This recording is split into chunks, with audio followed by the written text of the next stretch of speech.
இந்த long frock ரெடிமேடில் எடுத்திருக்காங்க customer.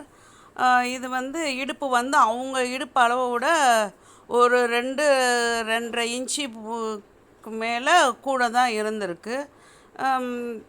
அந்த இடுப்புக்கிட்ட லூஸாக இருந்தாலும் கீழே வந்து அவங்களுக்கு பாவாடை போடும்போது அந்த ஸ்கர்ட்டு அந்த ஃப்ராக் போடும்போது தடுக்கி இருக்குது. இந்த உள்ளே திருப்பி காமிக்கிறேன் பாருங்கள்.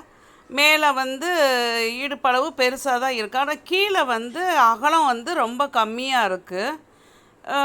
இப்படி தான் நிறையா ரெடிமேட் ட்ரெஸ்ஸில் இருக்குது. அதை பார்த்தே நிறையா பேர் நியூவாக தைக்கிறாங்களே, புதுசாக தைக்கிறவங்க அதில் உள்ள மாதிரியே அளவை போட்டு லைனிங் வந்து கொடுத்துட்றாங்க ஃப்ராக்குக்கு, பாவாடைக்கு அடியில். இப்போ அவங்க வேறு கொடுக்க சொன்னதுனால பிரித்தாச்சு. எவ்வளோ இருக்குன்னு அளந்து காமிக்கிறேன். இதுதான் மேலே உள்ள இடுப்பு பகுதி. இந்த இடம் வந்து பாதி இடுப்பு சுற்றளவு வந்து 18 இருக்குது. அப்போ கீழே உள்ள இடுப்பு வந்து நமக்கு வந்து கீழே உள்ள விரிவு பகுதி வந்து 36 இன்ச்சு வரணும்.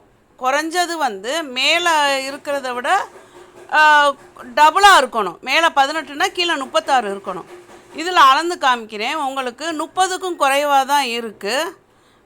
அதனால தான் அவங்களுக்கு வந்து தடுக்கி இருக்குது. மேலே பாவாடை வந்து நல்லா ஃப்ராக் பார்க்க பெருசாக நல்லா தெரிஞ்சிருக்கு. ஆனால் ஸ்கர்ட்டோட அடிப்பகுதியில் அந்த கீழ் விரிவு பகுதி கம்மியாக கொடுத்துருந்தனால அவங்களுக்கு ஸ்டெப்ஸில் ஏறவும் கீழே உட்காந்து எந்திரிக்கிறவும் நடக்கும் போதும் கொஞ்சம் தடுக்கி இருக்குது. அதனால் எப்பயுமே ஃப்ராக்குக்கு அடியில் கொடுக்கும்போது கொஞ்சம் அளவு கூடினாலும் பரவாயில்ல, குறைவாக இருக்கக்கூடாது. Thanks for all. Please subscribe my channel.